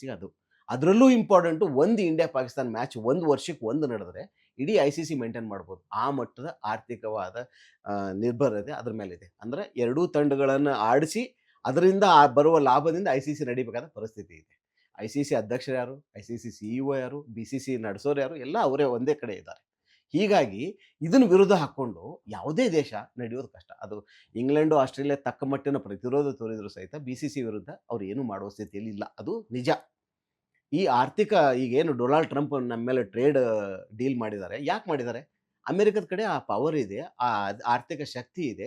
ನಮ್ಮ ರಾಜಕೀಯ ನಾಯಕರನ್ನ ಅವರು ಕೈ ತಿರುವಿ ಅದನ್ನ ಮಾಡ್ಕೋಬೇಕಾದ ಶಕ್ತಿ ಇದೆ. ಅದೇ ರೀತಿ ಕ್ರಿಕೆಟಲ್ಲಿ ICCಯನ್ನು ಕೈ ತಿರುವಿ ನಮ್ಗೆ ಹೇಗೆ ಬೇಕು ಹಾಗೆ ಮಾಡ್ಕೋಬೇಕಾದ ಶಕ್ತಿ ನಮ್ಮಲ್ಲಿದೆ. ಅದನ್ನ ಅವ್ರು ಮಾಡ್ತಾ ಇದ್ದಾರೆ ಈಗ ಅಷ್ಟೇ. ಆದ್ರೆ ಒಂದು ಇಲ್ಲೇ ಏನು ಮಾಡಬೇಕು, ಪಾಕಿಸ್ತಾನ ಬೈಕಾಟ್ ಮಾಡಿದಾಗ ಇಡೀ ಕ್ರಿಕೆಟಿಂಗ್ ವರ್ಲ್ಡ್, ಕ್ರಿಕೆಟ್ ಎಷ್ಟು ಆಡ್ತಾವೋ ಆ ದೇಶಗಳು ಒಂದು ಹಂತಕ್ಕೆ ಗಾಬರಿ ಆಗಿದ್ದಂತೂ ನಿಜ.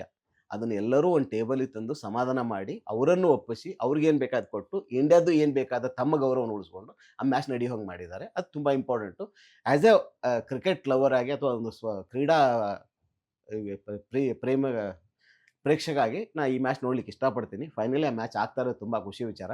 ಬಟ್ ನಾವು ಇಲ್ಲಿನೂ ಒಂದು ನೆನಪಿಟ್ಕೋಬೇಕು, ವೆದರ್ ಸಪೋರ್ಟ್ ಮಾಡೋತ್ತೋ ಇಲ್ಲ ಅಂತ. ಈಗಾಗಲೇ ವೆದರ್ ಫೋರ್ಕಾಸ್ಟ್ ಪ್ರಕಾರ ಬೇ ಆಫ್ ಬೆಂಗಾಲಲ್ಲಿ ಇದು ಆಗ್ತಾ ಇದೆ. ಮೋಸ್ಟ್ ಪ್ರಾಬಬ್ಲಿ ಸಂಡೇ ಸಾಯಂಕಾಲ ಮಳೆ ಬರೋ ಸಾಧ್ಯತೆ ಇದೆ ಅಂತ ಹೇಳ್ತಾ ಇದ್ದಾರೆ ಕೊಲಂಬೋದಲ್ಲಿ. ಮಳೆ ಬಂದರೆ ಡ್ರೈನೇಜ್ ಸಿಸ್ಟಮ್ ಚೆನ್ನಾಗಿದೆ, ಲೇಟಾಗಿ ಟಾಸ್ ಆಗ್ಬೋದು, ಮ್ಯಾಚ್ ಆಗ್ಬೋದು. ಬಟ್ ತುಂಬ ದೊಡ್ಡದಾಗಿ ಮಳೆ ಬಂದುಬಿಟ್ರೆ ವಾಶ್ಔಟ್ ಆಗೋ ಚಾನ್ಸಸ್ ಇದೆ. ಅವಾಗೇನು ಮಾಡ್ತಾರೆ? ಅವಾಗ ಯಾವ ರೈಟ್ಸ್ ಹೋಗುತ್ತೆ? ಇಂಡಿಯಾ ಪಾಕಿಸ್ತಾನ ಬೈಕೌಟ್ ಆದರೂ ಮ್ಯಾಚ್ ನಡೆಯಲ್ಲ. ಈಗ ಶಿವರಾತ್ರಿ ಇದೆ, ರಾತ್ರಿ ಇಡೀ ಜಾಗರಣೆ ಜಾಗರಣೆ ಮಾಡಬೇಕಾಗತ್ತೆ. ಅದಕ್ಕೆ ಎಲ್ಲ ಕ್ರಿಕೆಟ್ ಪ್ರೇಮಿಗಳು ಮೋಸ್ಟ್ ಪ್ರಾಬಬ್ಲಿ ನೇಚರ್ಗೆ, ಪ್ರಕೃತಿಗೆ ಇವತ್ತು ಬೇಡ್ಕೋಬೇಕಂತಂತೆ, ಮಳೆ ಆಗ್ಬೇಡಪ್ಪ, ಇಂಡಿಯಾ ಪಾಕಿಸ್ತಾನ ಒಂದು ಇಂಟ್ರೆಸ್ಟಿಂಗ್ ಮ್ಯಾಚ್ ನೋಡೋಣ ಅಂತ. ಬಟ್ ರಿಕಾರ್ಡ್ಸ್ ನೋಡ್ತಾ ಇದ್ರೆ ವರ್ಲ್ಡ್ ಕಪ್ಪಲ್ಲಿ ಇಂಡಿಯಾದ ರಿಕಾರ್ಡ್ ಅಮೇಝಿಂಗ್ ಆಗಿದೆ. ಆಮೇಲೆ ಇಂಡಿಯಾ ಪಾಕಿಸ್ತಾನ ವಿರುದ್ಧ ಅದ್ಭುತವಾಗಿ ಆಡ್ತಾ ಇದೆ ಇತ್ತೀಚಿನ ದಿನಗಳಲ್ಲಿ. ಮೊದಲು ಆಡ್ತಾ ಇತ್ತು ಸರ್. ಇವಾಗಿಂದ ಹೇಳಿದಾಗ ನನಗೆ ಹಳೆ ನೆನಪು ಅಂದ್ರೆ 99ರಲ್ಲಿ ಕಾರ್ಗಿಲ್ ಆದ್ಮೇಲೆ ಆವಾಗಿನ ಇಂಡಿಯಾ ಪಾಕಿಸ್ತಾನ ಮ್ಯಾಚ್ಗಳು ವರ್ಲ್ಡ್ ಕಪ್ ನೋಡಿದಾಗ ಒಂದು generational talents, Sehwag versus Shoaib versus Sachin, ಆ ಥರ ನೋಡ್ತಾ ಇದ್ವಿ. ಬಟ್ ಇವಾಗ ರೋಹಿತ್ ಶರ್ಮಾ, ಕೊಹ್ಲಿ ಇಬ್ರು ಇಲ್ಲ ಆ ಥರ ಜನರೇಷನಲ್ ಟ್ಯಾಲೆಂಟ್ ಅನ್ನುವಂಥವ್ರು. ಇವತ್ತೊಂಥರ ಇಂಡಿಯಾ ಅಂತ ಬ್ಯಾಟ್ಸ್ಮನ್ಗಳು ಅಂತ ಆ ಥರ ಲೆಜೆಂಡ್ಸ್ ಕಾಣಿಸ್ತಾ ಇಲ್ಲ. ಸೊ ಪಾಕಿಸ್ತಾನದಲ್ಲೂ ಇಲ್ಲ, ಬಟ್ ಸ್ಟಿಲ್ ಆ ಥರದೊಂದು ರೈವಲ್ರಿ ಕಾಣಿಸಲ್ಲ ಅಲ್ವಾ ಈ ಸಾರಿ ಅಂತ? 100%. ನೀವು 86 ಬೆಂಗಳೂರು ಚಿನ್ನಸ್ವಾಮಿ ಸ್ಟೇಡಿಯಮಲ್ಲಿ ಮ್ಯಾಚ್ ಆಗಿತ್ತು. ವಾಕರ್ ಯೂನಿಸ್ ಅದ್ಭುತ ಬೌಲರ್, ಅದ್ಭುತ ಟೀಮ್ ಇತ್ತು ಅವ್ರದ್ದು. 2 ಓವರಲ್ಲಿ ಅಜಯ್ ಜಡೇಜಾ 40 ರನ್ ಹೊಡೆದು ಮ್ಯಾಚನ್ನು ಟರ್ನ್ ಮಾಡಿದ್ರು. ನವಜೋತ್ ಸಿಂಗ್ ಸಿಧು ಆಲ್ಮೋಸ್ಟ್ 87 90 ರನ್ ಹೊಡೆದಿದ್ರು ಆ ಮ್ಯಾಚಲ್ಲಿ. ವೆಂಕಟೇಶ್ ಪ್ರಸಾದ್ ಶೋಯಬ್ ಅವ್ರ ಕ್ಯಾಪ್ಟನ್ಗೆ ಆ ವಿಕೆಟ್ ತೆಗೆದು ಸ್ಟೇಡಿಯಂ ಪಿನ್ ಡ್ರಾಪ್ ಸೈಲೆನ್ಸ್ ಇದ್ದಾಗ ವಿಕೆಟ್ ತೆಗೆದು ಕಳಿಸಿದ್ದು ಎಲ್ಲ ನೆನಪು ಹಾಗೆ ಇದೆ. 2003 ವರ್ಲ್ಡ್ ಕಪ್ ಜಾವೇದ್ ಮಿಯಾಂದಾದ್ ಅವ್ರಿಗೆ, ಜಾವೇದ್ ಮಿಯಾಂದಾದ್ ಅಲ್ಲ, ಓಪನಿಂಗ್ ಬ್ಯಾಟ್ಸ್ಮನ್, ನಂಗೆ ನೆನಪು ಬರ್ತಾ ಇಲ್ಲ ಹೆಸರು, ಹೇಳ್ತೀನಿ. ಸೈದ್ ಅನ್ವರ್ ಅಲ್ಲ, ಸೈದ್ ಅನ್ವರ್ ಇನ್ನೊಂದು ಎಂಡಲ್ಲಿದ್ರು. ಇನ್ನೊಂದು ಕಡೆ 2003 ವರ್ಲ್ಡ್ ಕಪ್ ಸೌತ್ ಆಫ್ರಿಕಾದಲ್ಲಿ ಇಂಡಿಯಾ ಫೈನಲ್ಗೆ ಹೋದ ವರ್ಲ್ಡ್ ಕಪ್ ಅದು. ಇಂಡಿಯಾ ಪಾಕಿಸ್ತಾನ ಮ್ಯಾಚ್ ತುಂಬ ಇಂಟ್ರೆಸ್ಟಿಂಗ್. ಅದರ ಇಡೀ ವರ್ಲ್ಡ್ ಕಪ್ಪಲ್ಲಿ ಅನಿಲ್ ಕುಂಬ್ಳೆ ಆಡಿದ್ದು ಅದು ಒಂದೇ ಮ್ಯಾಚ್. ಉಳಿದ ಎಲ್ಲ ಮ್ಯಾಚ್ಗಳಲ್ಲೂ ಹರ್ಭಜನ್ ಆಡಿದ್ದಾರೆ. ಅಂದರೆ ಎಕ್ಸ್ಪೀರಿಯನ್ಸ್ ಬೇಕಂತ ಆ ಮ್ಯಾಚಲ್ಲಿ ಆಡಿದ್ದು. ವಾಕರ್ ಯೂನಿಸ್, ಶೋಯಬ್ ಅಖ್ತರ್, ವಸೀಮ್ ಅಕ್ರಮ್, ಸಕ್ಲೀನ್ ಮುಷ್ತಾಕ್, ಅದ್ಭುತ ಬೌಲಿಂಗ್, ವರ್ಲ್ಡ್ ಟಾಪ್ ಬೌಲಿಂಗ್. ಅಂಥದನ್ನು ಸಚಿನ್ ತೆಂಡೂಲ್ಕರ್ ಎಂದೂ ಫೇಸ್ ಮಾಡಲ್ಲ.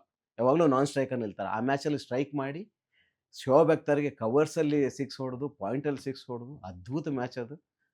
ಸೂಪರ್ಬ್. ಅವೆಲ್ಲ ನೆನಪುಗಳು ನೆನೆಸ್ಕೋತಾ ಇದ್ರೆ ಇಂಡಿಯಾ ಪಾಕಿಸ್ತಾನ ಮ್ಯಾಚದ ರೋಚಕ ಕ್ಷಣಗಳು ನಮ್ಗೆ ಇವತ್ತಿಗೂ ರೋಮಾಂಚನ ಮಾಡುತ್ತೆ, ಗೂಸ್ ಬಂಪ್ ಮಾಡುತ್ತೆ. ಒಂದು ರೀತಿ ಮೈನ್ ಕೂದಲು ಎಳೆದು ನಿಲ್ತಾವೆ. ಬಟ್ ಆ ರೀತಿಯ ಮ್ಯಾಚ್ಗಳನ್ನ ನಾವು ಲಾಸ್ಟ್ ನೋಡಿದ್ದು ಮೆಲ್ಬೋರ್ನಲ್ಲಿ T20 ವರ್ಲ್ಡ್ ಕಪ್ಪಲ್ಲಿ. ವಿರಾಟ್ ಕೊಹ್ಲಿ ಲಾಸ್ಟ್ 2 ಓವರಲ್ಲಿ ಏನು ಮ್ಯಾಚ್ ಗೆಲ್ಲಿಸ್ಕೊಟ್ರು. ಅದ ನಂತರ ಅದು ನೋಬಾಲ್ ಆದಾಗ ಸ್ಟಿಕ್ಕಿಗೆ ಬಾಲ್ ಬಡಿದ್ರು, ರನ್ ಓಡಿ ತಮ್ಮ ಜಾಣ್ಮೆಯನ್ನು ಏನು ಪ್ರದರ್ಶಿಸಿದ್ರು, ಅದಕ್ಕೆ ದಿನೇಶ್ ಕಾರ್ತಿಕ್ ಸಪೋರ್ಟ್ ಮಾಡಿದರು.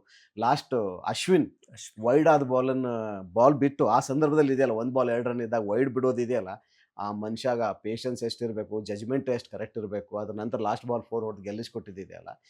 ಆಲ್ಮೋಸ್ಟ್ 90,000ಕ್ಕಿಂತ ಹೆಚ್ಚಿಗೆ ಜನ ಇದ್ರು ಮೆಲ್ಬೋರ್ನ್ ಸ್ಟೇಡಿಯಮಲ್ಲಿ. ಅದು ಅದ್ಭುತ ಮ್ಯಾಚು. ಅದರ ನಂತರ ಅಂಥ ಕ್ಲೋಸ್ ಮ್ಯಾಚ್ ನಾವು ನೋಡಿಲ್ಲ. ಮೋಸ್ಟ್ ಪ್ರಾಬಬ್ಲಿ ನಾಳೆ ಅಂಥ ಕ್ಲೋಸ್ ಇಂಟ್ರೆಸ್ಟಿಂಗ್ ಮ್ಯಾಚ್ ನೋಡೋಣ. ಇಂಡಿಯಾ ಮತ್ತೊಮ್ಮೆ ಗೆಲ್ತದನ್ನೋ ನಿರೀಕ್ಷೆ ಮಾಡೋಣ. ಸರ್, ಇಲ್ಲಿ ಒಂದು ಕುತೂಹಲ. ಈಗ ಪಾಕಿಸ್ತಾನದಲ್ಲಿ ಅವತ್ತು ನೋಡಿದಾಗ ಸೈದ್ ಅನ್ವರ್ ಇದ್ರು, ಇಂಜಮಾಮ್ ಉಲ್ಲಕ್ ಇದ್ರು, ಯೂಸುಫ್ ಯೋಹಾನ್ ಅಂದ್ರೆ ಅವ್ರೀಗ ಯೂನಿಸ್ ಖಾನ್, ಈ ತರದ್ದು ಅಂದ್ರೆ ಬ್ಯಾಟರ್ಸ್ ಕೂಡ ಅದ್ಭುತವಾಗಿದ್ರು, ಬೌಲಿಂಗ್ ಕೂಡ ಅದ್ಭುತವಾಗಿದ್ರು. ಅಲ್ಲಿನ ಪೊಲಿಟಿಕ್ಸ್, ಅಲ್ಲಿನ ಸೋಷಿಯಲ್ ಕಂಡೀಷನ್ಸ್ ಇದೆಲ್ಲ ಇವತ್ತು ಅಷ್ಟು ಸ್ಟ್ರಾಂಗ್ ಆಗಿ ಕಾಣ್ತಾ ಇಲ್ಲ, ಅಷ್ಟು ಕನ್ಸಿಸ್ಟೆಂಟ್ ಅನಿಸ್ತಾ ಇಲ್ಲ. ಅಂತ ಸ್ಟಾರ್ಸ್ ಇವತ್ತಿಲ್ಲ.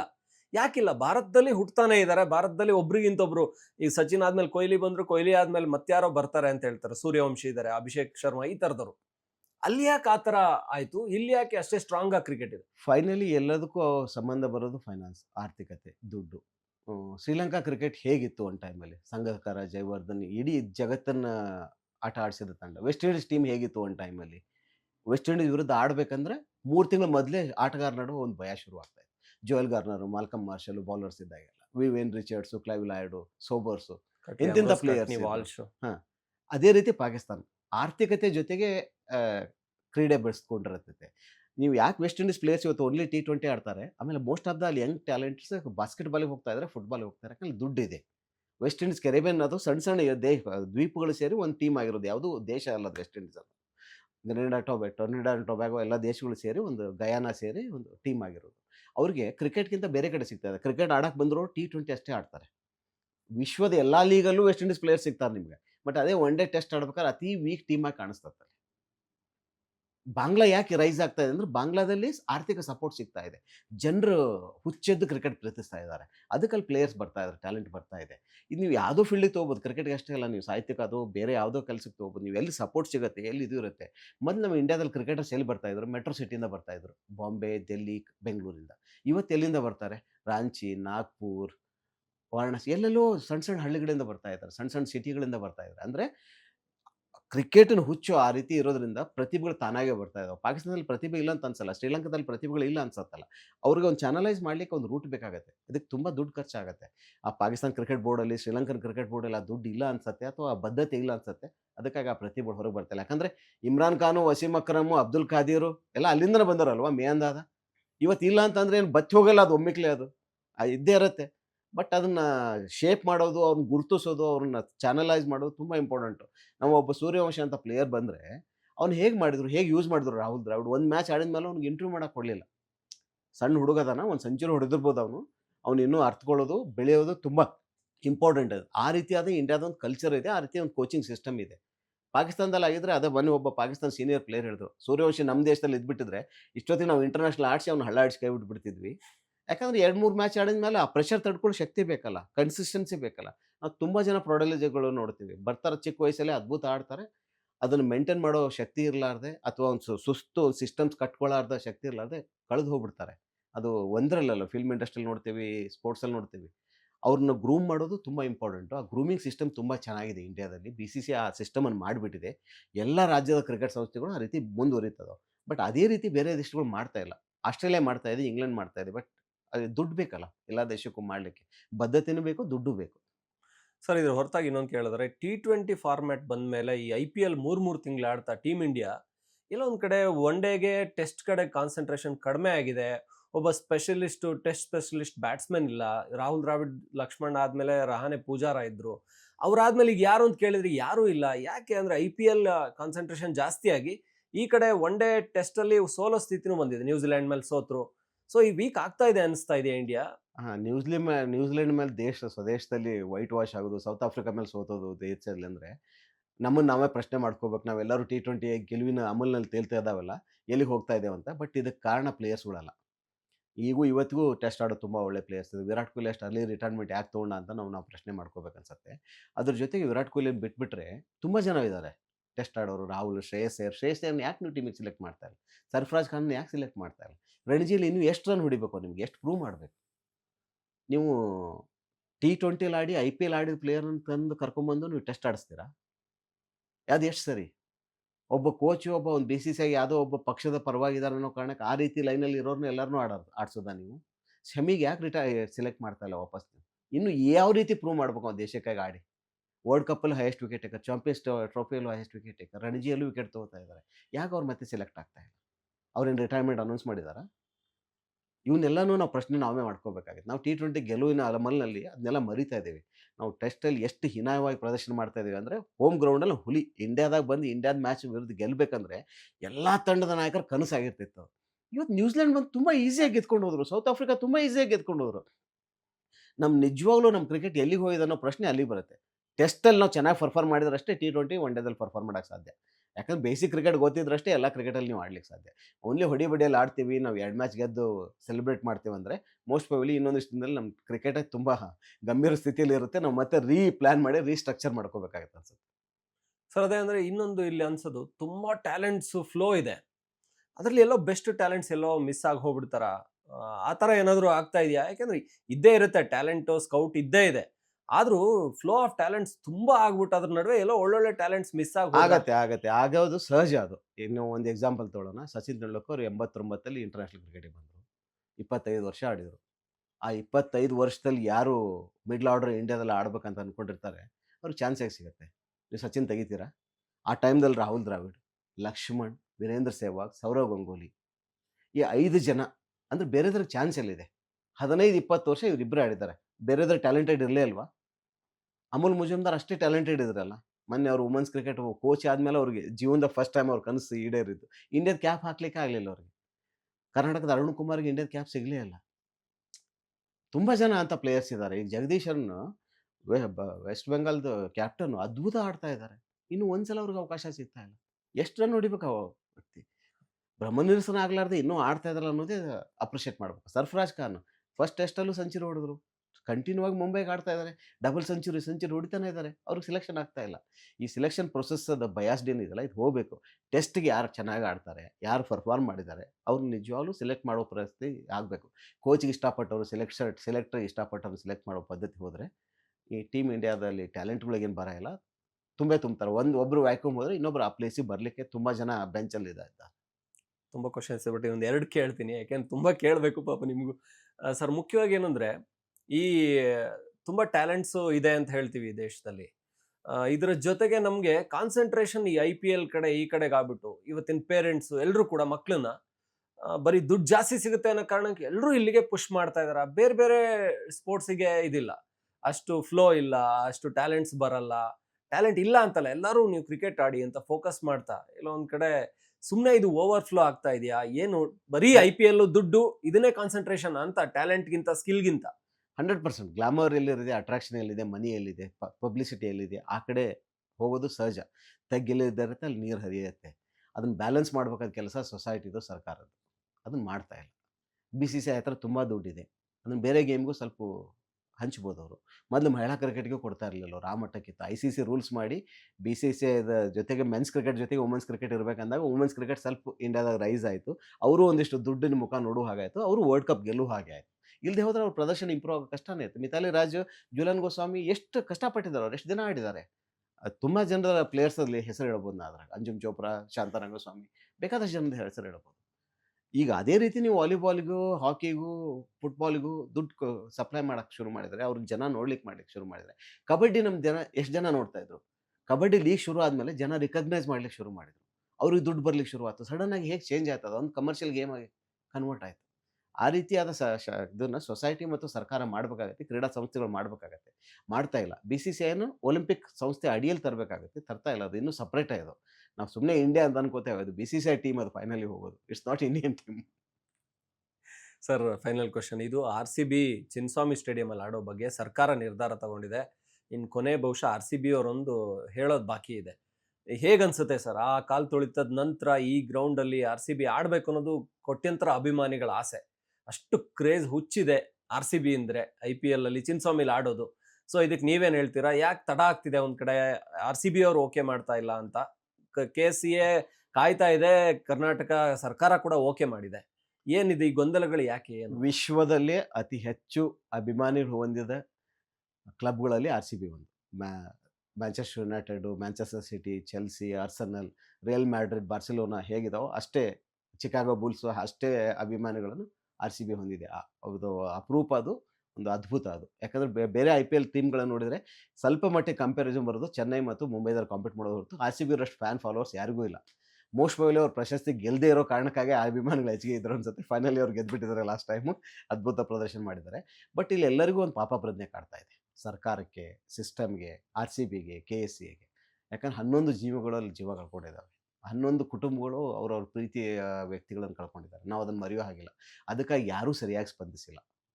ನಾವು ದುಡ್ಡು ಕೊಟ್ವಿ ಏನೋ ಅಂತ ಹೇಳ್ಬೋದು. ಅದು ಯಾವಾಗ ಕೊಟ್ಟರು, ಎಷ್ಟು ಲೇಟಾಗಿ ಕೊಟ್ಟರು, ಅವ್ರು ಸ್ಪಂದಿಸಿದ ರೀತಿ ಇದೆಯಲ್ಲ, ಅದು ನಡ್ಕೊಂಡ ರೀತಿ ಇದೆಯಲ್ಲ, ಅದರಲ್ಲಿ ಎಲ್ಲರದ್ದು ತಪ್ಪಿದೆ. ಯಾಕಂದರೆ ಬೆಳಿಗ್ಗೆ 5 ಗಂಟೆವರೆಗೂ ಡ್ಯೂಟಿ ಮಾಡಿದ ಪೊಲೀಸರು ಒಂದೇ ಒಂದು ಘಟನೆ ಆಗದಂಗೆ ನೋಡ್ಕೊಂಡಿದ್ರು. ಬಟ್ ಮರುದಿನಾನೇ ಅಷ್ಟು ಬೆಳಗ್ಗೆನೇ ಆ ಪ್ರೋಗ್ರಾಮು ಒಂದು ಕಡೆ ಸ್ಟೇಡಿಯಮಲ್ಲಿದೆ ಅನ್ನೋದು, ಒಂದು ಕಡೆ ಓಪನ್ ಬಸ್ಸಲ್ಲಿದೆ ಅನ್ನೋದು, ಒಂದು ಕಡೆ ವಿಧಾನಸೌಧ ಎದುರುಗಡೆ ಇದೆ ಅನ್ನೋದು, ಆ ಗೊಂದಲವನ್ನು ಕ್ರಿಯೇಟ್ ಮಾಡಿ 11 ಮುಗ್ಧ ಜೀವಿಗಳು, ಕ್ರಿಕೆಟ್ ಪ್ರೇಮಿಗಳು ಜೀವ ಕಳ್ಕೊಳ್ಳೋಂಗಾಯಿತು. ಅದನ್ನು ಹೊರಗೆ ಬರಬೇಕಾದ್ರೆ ಆ ಪಾಪ ಪ್ರಜ್ಞೆ ಕಾಡ್ತಾ ಇರೋದ್ರಿಂದ ಯಾರು ಅಷ್ಟು ಬೇಗ ಡಿಸಿಷನ್ ತೊಗೊಳಕ್ಕಾಗ್ತಾ ಇಲ್ಲ. ಬಟ್ ಲೈಫ್ ಮುಂದೆ ಸಾಗ್ತಾನೆ ಇರಬೇಕು. ಬೆಂಗಳೂರಲ್ಲಿ ಅಥವಾ ಟೋಟಲ್ RCB ಅಭಿಮಾನಿಗಳಿಗೆ ಮತ್ತೆ ಆ ಮ್ಯಾಚ್ ನೋಡೋ ಅವಕಾಶ ಸಿಗಬೇಕು. ಈಗ ಸರ್ಕಾರ, ಪೊಲೀಸ್ ಇಲಾಖೆ ಮತ್ತು KCA ಕರ್ನಾಟಕ ಕ್ರಿಕೆಟ್ ಅಸೋಸಿಯೇಷನ್ ಏನು ವೆಂಕಟೇಶ್ ಪ್ರಸಾದ್ ಅವರು ಅಧ್ಯಕ್ಷರಾಗಿ ಬಂದ ನಂತರ ಏನು ಬದಲಾವಣೆ ಮಾಡಿಕೊಂಡು ಸಿಸ್ಟಮ್ ಮಾಡ್ಕೊಡ್ತಾ ಇದ್ದಾರೆ. ಆ ಗೇಟ್ಗಳನ್ನೆಲ್ಲ ದೊಡ್ಡ ಮಾಡಿ ಒಂದು ಸಿಸ್ಟಮ್ ಮಾಡೋಕ್ಕೆ ಪ್ರಯತ್ನ ಮಾಡ್ತಾ ಇದ್ದಾರೆ. ಅವ್ರಿಗೆಲ್ಲರಿಗೂ ಒಂದು ನಿರೀಕ್ಷೆ ಇದೆ. ಮೋಸ್ಟ್ಲಿ ಅದಕ್ಕೆ ಫೈನಲಿ RCB ಮ್ಯಾನೇಜ್ಮೆಂಟು ಒಪ್ಕೊಳ್ಳುತ್ತೆ ಅನ್ಸುತ್ತೆ. ಬೆಂಗಳೂರಲ್ಲೇ ಮ್ಯಾಚ್ಗಳಾಗತ್ತೆ. ಬೆಂಗಳೂರು ಅಭಿಮಾನಿಗಳು ಅದನ್ನು ತುಂಬ ಎಂಜಾಯ್ ಮಾಡ್ಬೋದು, ಖುಷಿ ಆಗ್ಬೋದು. ಬಟ್ ಇನ್ನಾದರೂ ಅಟ್ಲೀಸ್ಟ್ ಕ್ರಿಕೆಟನ್ನು ಎಂಜಾಯ್ ಮಾಡಿ ಗೊಂದಲ ಕ್ರಿಯೇಟ್ ಆಗದಂಗೆ ನೋಡ್ಕೋಬೇಕಾದ ಜವಾಬ್ದಾರಿ ಸಿಸ್ಟಮ್ ಮೇಲೆ ಎಷ್ಟು ಇರುತ್ತೋ ಅಭಿಮಾನಿಗಳ ಮೇಲೆ ಅಷ್ಟೇ ಇರುತ್ತೆ. ಅದನ್ನು ನಾವು ನೋಡ್ಕೊಂಡು ಹೋಗ್ಬೇಕು ಅನ್ಸುತ್ತೆ. ಥ್ಯಾಂಕ್ ಯು ಸರ್, ಇಷ್ಟೊತ್ತು ನಮ್ಮ ಜೊತೆ ಮಾತಾಡಿದ್ದಕ್ಕೆ, ಕ್ರಿಕೆಟ್ ಬಗ್ಗೆ ಎಲ್ಲದರ ಬಗ್ಗೆ ಥ್ಯಾಂಕ್ ಯು ವೆರಿ ಮಚ್. ಒಳ್ಳೆಯದಾಗಲಿ. ಇಂಡಿಯಾ ಪಾಕಿಸ್ತಾನ ಮ್ಯಾಚ್ ನೋಡಿ ಎಂಜಾಯ್ ಮಾಡಿ, ಖುಷಿಯಾಗಿ. ಮತ್ತಷ್ಟು ಈ ರೀತಿ ಕ್ರಿಕೆಟ್ ವಿಶ್ಲೇಷಣೆ, ರಾಜಕೀಯ, ಬೇರೆ ಬೇರೆ ಸುದ್ದಿಗಳ ಜೊತೆ ಬರ್ತಾ ಇರ್ತೀವಿ. ನೋಡ್ತಾ ಇರಿ ಒನ್ ಇಂಡಿಯಾ. ಯಾವುದೇ ಸುದ್ದಿಯ ಅಪ್ಡೇಟ್ ಅನ್ನ ಮಿಸ್ ಮಾಡ್ಕೊಳ್ಬಾರ್ದು ಅಂದ್ರೆ ಈಗ್ಲೇ ಒನ್ ಇಂಡಿಯಾವನ್ನ ಸಬ್ಸ್ಕ್ರೈಬ್ ಮಾಡಿ. ನಿಮಗೆ ಬೇಕಾದ ಭಾಷೆಯಲ್ಲಿ ಎಲ್ಲಾ ಸುದ್ದಿ ತಿಳಿಬೇಕು ಅಂದ್ರೆ ಒನ್ ಇಂಡಿಯಾ ಆಪ್ ಅನ್ನ ಡೌನ್ಲೋಡ್ ಮಾಡ್ಕೊಳ್ಳಿ.